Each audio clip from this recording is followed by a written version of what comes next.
अस्सलाम वालेकुम, this is Aizal Ahmed and welcome to horror discussions. Friends, हम सभी जानते हैं कि इस दुनिया में ऐसे बहुत से लोग हैं जो जिन्नात भूतों पर बिल्कुल भी यकीन नहीं करते हैं, और इन लोगों में से ऐसे बहुत कम लोग ही होते हैं जिनका अपनी लाइफ में इस तरह की किसी चीज़ से इनकाउंटर होता है और वो फिर इन चीज़ों पर बिलीव करना शुरू करते हैं। और फ्रेंड्स, आज मैं आपको ऐसे ही एक लड़के की स्टोरी सुनाने वाली हूँ जो इन चीज़ों पर बिल्कुल भी यकीन नहीं करता था, लेकिन फिर उसकी लाइफ में कुछ ऐसा हुआ जिसकी वजह से उसने इन चीज़ों पर यकीन करना शुरू कर दिया, या फिर यूँ कह लीजिए कि उसका इनकाउंटर करवाया गया, जिसके बाद उसने इन जिन्नात और भूतों पर यकीन करना शुरू कर दिया। तो फ्रेंड्स, आज की स्टोरी बहुत ही ज़्यादा इंटरेस्टिंग होने वाली है, स्टोरी को पूरा ज़रूर सुनिएगा। लेकिन मेरी स्टोरी शुरू करने से पहले एक छोटा सा काम आप लोगों को करना होगा।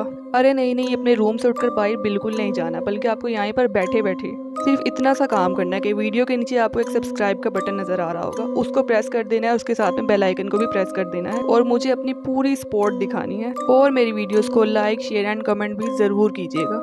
तो ये बात है 1977 की। जॉर्ज एक 17 साल का लड़का था जिसको साइंस में बहुत ज़्यादा इंटरेस्ट था और वो हर चीज़ में कोई ना कोई लॉजिक ढूंढता था। जॉर्ज को जिन, भूतों, आत्माओं, इन चीज़ों पे बिल्कुल भी बिलीव नहीं था, क्योंकि शायद उसने कभी अपनी लाइफ में ऐसी कोई चीज़ अपनी आंखों से देखी ही नहीं थी। जॉर्ज के एक अंकल थे, यानी जॉर्ज के मामू, उनका नाम विलियम था। अंकल विलियम एक प्रीस्ट थे और उनका काम ये था कि वो उन लोगों की मदद करते थे जो लोग ब्लैक मैजिक के विक्टिम होते थे, या जिनको किसी जिन ने पोजेस्ट करके रखा होता था, या उन लोगों को जिनके साथ इस तरह की कोई पैरानॉर्मल एक्टिविटीज होती थी। साफ अल्फाज में कहा जाए तो वो जिन्नात पकड़ने वाले या जिन्नात भगाने वाले बाबा थे। अंकल विलियम जब भी जॉर्ज के घर में आते थे, वो जॉर्ज को और उसकी फैमिली को इस तरह की हॉरर स्टोरीज सुनाते रहते थे जो वो फेस कर चुके थे। लेकिन जॉर्ज कभी भी अंकल विलियम की किसी बात पर यकीन नहीं करता था, बल्कि उनको ये कहता था कि अंकल, आप ही किस तरह की बातें करते हैं, ऐसा कुछ भी नहीं होता। बल्कि जिन लोगों को किसी तरह का कोई फिजिकल या मेंटल डिसऑर्डर होता है, वो लोग बीमार हो जाते हैं और वो उल्टी सीधी हरकतें करते हैं, अजीबोगरीब आवाज़ें निकालते हैं,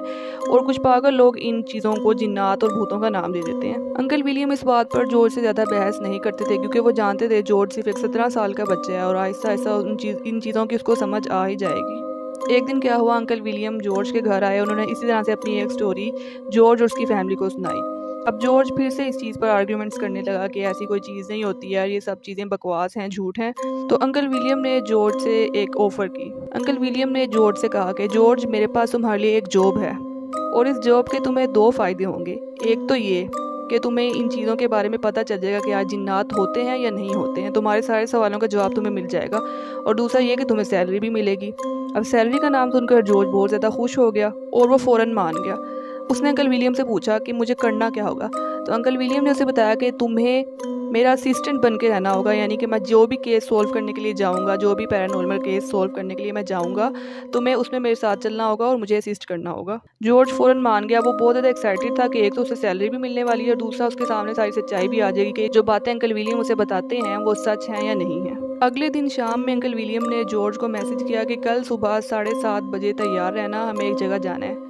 अब जॉर्ज बहुत ज़्यादा एक्साइटेड हो गया। अगले दिन वो 6 बजे ही उठ गया और तैयार होकर बैठ गया। ठीक 7 बजे अंकल विलियम ने जॉर्ज को पिक किया और उसे लेकर वो चर्च में चले गए।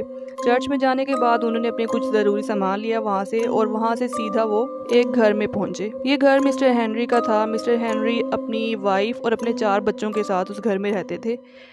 जैसे ही अंकल विलियम और जॉर्ज वहाँ पर पहुँचे तो मिस्टर हेनरी घर के बाहर ही खड़े थे, जैसे वो इन लोगों का वेट कर रहे हों।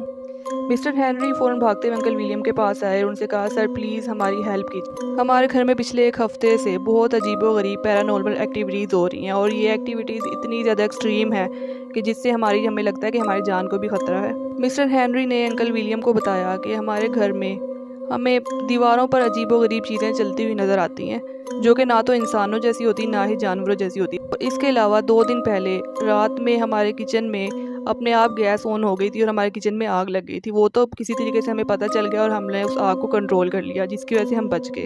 और फिर एक दफ़ा मेरी 3 साल की बेटी जो अपने रूम में थी, उसका रूम अपने आप लॉक हो गया, और हमारे घर के जो फैमिली मेम्बर्स हैं वो सब लोग बहुत ज़्यादा बीमार पड़ने लगे हैं, और हमें अजीबोगरीब आवाज़ें भी सुनाई देती हैं। हमें ऐसा लगता है जैसे हमारे इस घर में कोई है जो हर वक्त हमारे पे नज़र रखे हुए है, जो हमारे आसपास मौजूद है, जो हमें नुकसान पहुंचाना चाहता है। मिस्टर हेनरी की सारी बातें सुनने के बाद अंकल विलियम जॉर्ज को लेकर उनके घर गए और पूरे घर को अच्छी तरह से देखा, और उसके बाद उस घर के चारों कोनों पे अंकल विलियम ने होली वाटर जो है वो छिड़क दिया, और उसके बाद मिस्टर हेनरी को कहा कि मुझे अपने बैकयार्ड में ले जाओ। मिस्टर हेनरी अंकल विलियम और जॉर्ज को बैकयार्ड में ले गए। बैकयार्ड में जाने के बाद अंकल विलियम ने एक लीमू लिया और उसे ज़मीन पर फेंक दिया। वो लीमू ज़मीन के एक कोने पर जाकर रुक गया। अंकल विलियम ने जॉर्ज से कहा कि जॉर्ज फ़ौरन जाओ और इस जगह पर डिग करो। जॉर्ज ने उस जगह को खोदना शुरू किया तो उस जगह के अंदर से जॉर्ज को कपड़े में लिपटे हुए बहुत सारे बाल, कुछ हड्डियाँ और 6 कील मिले। जॉर्ज ने इन चीज़ों को बाहर निकाला। अंकल विलियम ने इन सब चीज़ों को देखते ही जॉर्ज से फ़ौरन कहा कि इन सब चीज़ों को अभी के अभी जला दो। और फिर अंकल विलियम ने मिस्टर हेनरी को बताया कि ये किसी तरह का ब्लैक मैजिक है और ये मैजिक आप लोगों पर स्पेशल नहीं किया गया, बल्कि ये सिर्फ एक्सपेरिमेंट के लिए किया गया है। कोई अपने मैजिक को एक्सपेरिमेंट करना चाहता था, इसकी वजह से उसने ये सब चीज़ें आपके घर में दबाई हैं। और ये मैजिक इतना ज़्यादा एक्सट्रीम है कि इसको बार बार खुद करने की ज़रूरत नहीं है, बल्कि ये अपने आप ही स्ट्रॉन्ग होता जाता है। और अगर इसका अभी ख़त्म ना किया गया तो आहिस्ता आहिस्ता ये इतना ज़्यादा स्ट्रॉन्ग हो जाएगा कि आप 3 महीने के अंदर आपकी पूरी फैमिली, आप सभी लोग एक एक करके मर जाएंगे। ये सब सुनने के बाद मिस्टर हेनरी बहुत ज़्यादा घबरा गए, लेकिन अंकल विलियम ने उसे कंसोल किया कि आप परेशान मत हो, हम अभी इसका इलाज करके ही यहाँ से जाएंगे। अब जॉर्ज हर चीज़ ऑब्जर्व कर रहा था, लेकिन अभी भी उसने कोई इस तरह की चीज़ नहीं देखी थी जिसे वो इन चीज़ों पर बिलीव कर सके कि ये सब कुछ जिन्नात या जादू ही है। अब जब जॉर्ज ये सब चीज़ें जलाने के लिए बैठा तो अंकल विलियम ने एकदम से बिल्कुल उसी जगह जहाँ पर जॉर्ज बैठा था ऊपर की तरफ देखकर ऊंची ऊंची से बोलना शुरू कर दिया कि चले जाओ यहाँ से, मैं तुम्हें छोड़ूंगा नहीं, फ़ौरन चले जाओ यहाँ से, इन लोगों को छोड़ दो। जॉर्ज एकदम शॉक हो गया कि ऊपर अंकल विलियम किसको देखकर ये सब बोल रहे हैं। उसने आहिस्ता आहिस्ता जब ऊपर देखा तो उसके रोंगटे खड़े हो गए। उसने देखा ऊपर दरख्त की एक शाख पर एक बहुत अजीब सी चीज़ छिपकली की तरह या किसी जानवर की तरह जो उस शाख पर चिपकी हुई है, और उसका सर बिल्कुल एक शैतान की तरह है, एक बहुत अजीबो गरीब शैतान की तरह। अब ये सीन देखकर जॉर्ज पूरा कांप उठा, उसको एकदम चक्कर आने लगे, लेकिन उसने खुद को संभाला और फिर उसने फ़ौरन से वो सारी चीज़ें जो है उनको जला दिया। वो सब चीज़ें जलाने के बाद अंकल विलियम ने कुछ पढ़कर पूरी जगह पर वहाँ पर दम किया और उसके बाद वो जो चीज़ थी वो भी गायब हो गई और सब कुछ ऐसे लगा जैसे नॉर्मल हो गया।